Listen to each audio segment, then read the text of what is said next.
Sorry అన్న, మేము direct మిమ్మల్ని ఉత్తమ్ కుమార్ రెడ్డి అనే బదులు ఉత్తమన్న అనుకుంటే మాకు ప్రేమగా పిలుచుకున్నట్టు ఉంటుంది. ఉత్తమన్న అండ్ వెంకటరెడ్డి అన్న, మీరు ఈరోజు రాష్ట్ర అభివృద్ధికి మీరందరూ కలిసికట్టుగా చాలా ప్రయత్నాలు చేస్తున్నారు. మీ ముందు కొన్ని పాయింట్స్ నేను రిక్వెస్ట్ చేయాలనుకుంటున్నాము. ఇండస్ట్రీకి సంబంధించింది చాలా కాలం నుంచి కొన్ని పెండింగ్స్ ఉన్నాయన్న. హైదరాబాద్కు మణిహారం లాగా ఔటర్ రింగ్ రోడ్ ఉన్నది. ఈ ఔటర్ రింగ్ రోడ్ చుట్టూ అటువైపు ఇటువైపు 1 కిలోమీటర్ గ్రోత్ కారిడార్ ఆ రోజుల్లో ప్లాన్ చేయడం జరిగింది. ఆ 1 కిలోమీటర్లో గ్రిడ్ రోడ్స్, ఎవ్రీ 500 మీటర్కు 100 ఫీట్ గ్రిడ్ రోడ్స్, వాటిని అట్లీస్ట్ సర్వే చేసి మార్కింగ్ ఇస్తే బిల్డర్స్ అక్కడ డెవలప్మెంట్కు తీసుకోవడం కానీ కొనడం కానీ ఏదో ఒకటి చేస్తారు. మొత్తం ఔటర్ రింగ్ రోడ్లో ఎక్సెప్ట్ సౌత్ వెస్ట్ కార్నర్ ఏదైతే ఉందో కోకాపేటూరా ఈ ఏరియా తప్పించి మిగతా 160 కిలోమీటర్స్ ఎక్కడ డెవలప్మెంట్ రావటం లేదు. జస్ట్ దీని గురించి మాకు ఎక్కడ అప్రోచ్, సర్వీస్ రోడ్డు కూడా అప్రోచ్ ఉండదన్న. దీంట్లో సర్వీస్ రోడ్డు కూడా అప్రోచ్ లేక ఈ గ్రోత్ కారిడార్ అంతా మిగిలిపోతుంది. ఔటర్ రింగ్ రోడ్డు ఓన్లీ మనము ఉపయోగిస్తున్నాము, కానీ అక్కడ డెవలప్మెంట్ రావడానికి ఇది మీరు చేస్తే హెచ్ఎండిఏ వాళ్ళు ఎంతోమంది ఉన్నారు. హెచ్ఎండిఏలో పర్ఫెక్ట్ సర్వేయర్స్ ఉన్నారు, ఇంజనీర్స్ ఉన్నారు, అందరు ఉన్నారు. వాళ్ళ సర్వీసెస్ ఉపయోగించుకుంటే మీకు 2-3 మంత్స్లో ఇది కంప్లీట్ చేయగలుగుతారు. దీంట్లో తీసుకొస్తే ఎంతో ల్యాండ్ అవైలబుల్ ఉంటుంది. సామాన్య మానవునికి సొంత ఇంటి కల నెరవేరుతుంది.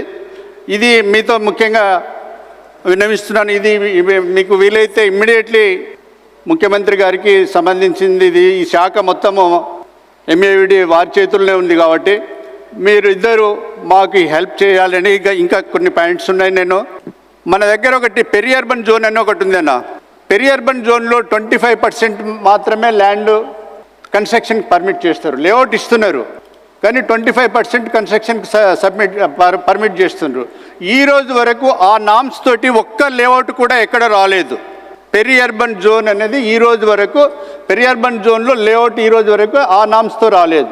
దాన్ని ఏదో మళ్ళీ కష్టపడి కన్వర్ట్ చేయడం. అది అంతా కాకుండా పెరి అర్బన్ జోన్లో మీరు కొన్ని రిస్ట్రిక్షన్స్, హైట్ రిస్ట్రిక్షన్స్ పెట్టండి. హైట్ రిస్ట్రిక్షన్ పెట్టి ఈ 25% కన్స్ట్రక్షన్ అనేది రెసిడెన్షియల్ కింద కన్వర్ట్ చేస్తే అది మాకు చాలా ఉపయోగం, చాలా డెవలప్మెంట్ వస్తుంది. అదేవిధంగా ఈ మధ్యలో మీకు తెలుసు కోవిడ్ తర్వాత చాలామంది ప్రతి ఒక్కరూ అంటే కోవిడ్లో ఇంట్లో ఉండి ప్రతి ఒక్కరూ ఈ ఫామ్ ప్లాటింగ్కు బాగా అలవాటు పడ్డారు. బయటికి పోయి ఫ్యామిలీతోటి ఎవ్రీ 15 డేస్కో 1 మంత్కో ఒకసారి మంచిగా బయటికి వెళ్ళి మంచి గాలితో ఆ డే అంతా అక్కడ ఎంజాయ్ చేయాలని వాళ్ళు ట్రై చేస్తున్నారు. ఆ ఫామ్ ప్లాటింగు మెయిన్గా ఏమవుతుందంటే ఈ అగ్రికల్చర్ కన్వర్షన్ జోన్లో అగ్రికల్చర్ కన్జర్వేషన్ జోన్ ఉంటుంది. ఆ కన్జర్వేషన్ జోన్లో మనం లేఅవుట్స్ పర్మిట్ చేయం. అట్లీస్ట్ ఈ ఫామ్ లేఅవుట్స్ పర్మిట్ చేస్తే మినిమం ప్లాట్ సైజ్ పెట్టండి. ఒక 2000 square metre or 1500 square metre. అది పెడితే చుట్టూ చాలా డెవలప్మెంట్ వస్తుంది, గవర్నమెంట్కు రెవెన్యూ వస్తుంది, అందరికీ ఆల్ ఎంప్లాయీస్ కానీ అందరికీ తన సొంత ఒక 1500-2000 గజాలు కొంటే అతను అక్కడ చిన్న ఇల్లు కట్టుకొని మంచి ఫామ్ డెవలప్ చేసుకుంటాడు. 15 రోజులకు ఒకసారి, నెలకు ఒకసారి అక్కడికి కూరగాయలు తెచ్చుకుంటాడు. ఆ విధంగా వాళ్ళు ఎంప్లాయీస్ ఎంజాయ్ చేయడానికి కూడా అది మంచిగా ఉంటుందన్న ఫామ్ లేఅవుట్ ఒకటి. తర్వాత లాస్ట్ గవర్నమెంట్లో ఏమేం జరిగిందంటే సార్, ఒకటి జీవో 106 అని ఒకటి తీసుకొచ్చారు. అప్రోచ్ రోడ్డు, లేఅవుట్స్కు అప్రోచ్ రోడ్డు. ఈ లేఅవుట్స్ అప్రోచ్ రోడ్లో డిస్ట్రిక్ట్ లెవెల్లో చాలా ఇబ్బంది పడుతున్నారు. అక్కడ ఏంటంటే మినిమం 60 ఫీట్ రోడ్డు ఉంటే తప్పించి మనకు లేఅవుట్ పర్మిషన్ రావటం లేదు. అట్లీస్ట్ 30 ఫీట్ ఉన్నా వాళ్ళు ఇంపాక్ట్ ఫీజు 100%, డిస్ట్రిక్ట్ లెవెల్లో ఇంపాక్ట్ ఫీజు 100% చాలా లక్షల్లో వెళ్ళిపోతున్నది. మేము అడిగేది ఏంటంటే ఎక్కడైతే ఆల్రెడీ విలేజ్ సెటిల్మెంట్ ఉందో, ఆబాది ఉందో దాన్ని ఎగ్జామ్ చేయండి. మిగతా దగ్గర మన రూల్స్ అని పెట్టండి. ఎక్కడైతే ఆల్రెడీ సెటిల్డ్ ఉందో, ఇప్పుడు మీకు తెలుసు అందరం ఊర్లో నుంచి వచ్చిన వాళ్ళము, ఊర్లలో గ్రామ పంచాయతీ లేఅవుట్లు ఎక్కువ జరిగినవి. గ్రామ పంచాయతీలో ఇట్లా అందరూ ఏం చేస్తారు, 20 ఫీట్లు 25 ఫీట్లు చేసి ప్లాట్లు అమ్మేస్తారు, రాళ్ళు బాతారు, ప్లాట్లు అమ్ముతారు. అది జరిగింది. గత కొన్ని సంవత్సరాల నుంచి అది బంద్ చేసి మనము మంచి డిటిసిపి లేఅవుట్స్, హెచ్ఎండి లేఅవుట్స్కి వెళ్తున్నాం. కానీ ఇప్పుడు మన ఇప్పుడు ఈ కండిషన్ ఏముందంటే అప్రోచ్ రోడ్డు కంపల్సరీ 60 ఫీట్ ఉండాలని చెప్పేసి ఒక కండిషన్ ఉన్నది. దాన్ని ఎక్కడైతే ఆల్రెడీ విలేజ్ ఇప్పుడు ఇండ్లు అయిపోయినాయి, ఆ ఇండ్లను మనం కూలగొట్టలేం. ఆ ఇండ్ల మధ్యలో ఉన్నది ఆబాది సెటిల్మెంట్, అక్కడెక్కడైతే దాని పక్కన ల్యాండ్ని ఎగ్జామ్ చేయండి ఈ లేఅవుట్ కండిషన్స్ నుంచి. అదేవిధంగా central government affordable housing scheme అనేది ఒకటి ఉందన్న. ఈ అఫోర్డబుల్ హౌసింగ్ స్కీమ్లో వాళ్ళు టోటల్ ప్రాజెక్టుకి ఇన్కమ్ ట్యాక్స్ ఎగ్జంప్షన్ ఉంది. ఎవరైతే డెవలపర్ ఉంటాడో అతనికి టోటల్గా ఇన్కమ్ ట్యాక్స్ ఎగ్జంప్షన్ ఉన్నది. జిఎస్టీ కూడా మిగతా రిజిస్ట్రేషన్ అప్పుడు 5% ఉంటే దానికి 1% కలెక్ట్ చేస్తారు. అది కాకుండా వాళ్ళ హౌసింగ్ లోన్లో ఒక 2,64,000 దాదాపు వాళ్ళకి ఇంట్రెస్ట్ ఫ్రీ ఇది వస్తున్నది. సో దాంట్లో మీ తరఫు నుంచి నేను ఎంకరేజ్మెంట్ ఏమడుగుతున్నా అంటే మాకు డెవలపర్స్ కూడా ఒక 50% ఫీజులో ఎగ్జంప్షన్ ఇవ్వండి. అదేవిధంగా పర్చేజర్కి కూడా స్టాంప్ డ్యూటీ తగ్గిస్తూ, ఇప్పుడున్న స్టాంప్ డ్యూటీ తగ్గిస్తూ పర్చేజర్ని కూడా ఎంకరేజ్ చేస్తే అఫోర్డబుల్ హౌసింగ్ బాగా డిస్ట్రిక్ట్స్లో కానీ స్టేట్లో కానీ ఎక్కడైనా మంచి డెవలప్మెంట్ వస్తుంది. దీన్ని కూడా మీతో నేను విన్నవిస్తున్నాను. ఇది ఒక తీసుకోండి. కొన్ని మా ఫ్రెండ్స్కి అందరికి తెలుసు, ఈ జోనింగ్ రెగ్యులేషన్స్ అనే ఒకటి ఉన్నది. జోనింగ్ రెగ్యులేషన్స్ ఏంటంటే మాకు డిస్ట్రిక్ట్ లెవెల్లో లేఅవుట్ చేస్తే అక్కడ కమర్షియల్ అనేది ఏమైనా వస్తే నువ్వు ఖచ్చితంగా కమర్షియలే కట్టాలి అక్కడ ప్రాపర్టీ. ఒక లేఅవుట్లో స్కూల్ కనిపై ఇడిస్తే అక్కడ ఖచ్చితంగా స్కూలే రావాలి. దాని పక్కనే ఇంకో లేఅవుట్ చేస్తాడు, అక్కడ మళ్ళీ స్కూల్కి వదలాలి, మళ్ళీ కమర్షియల్ వదలాలి.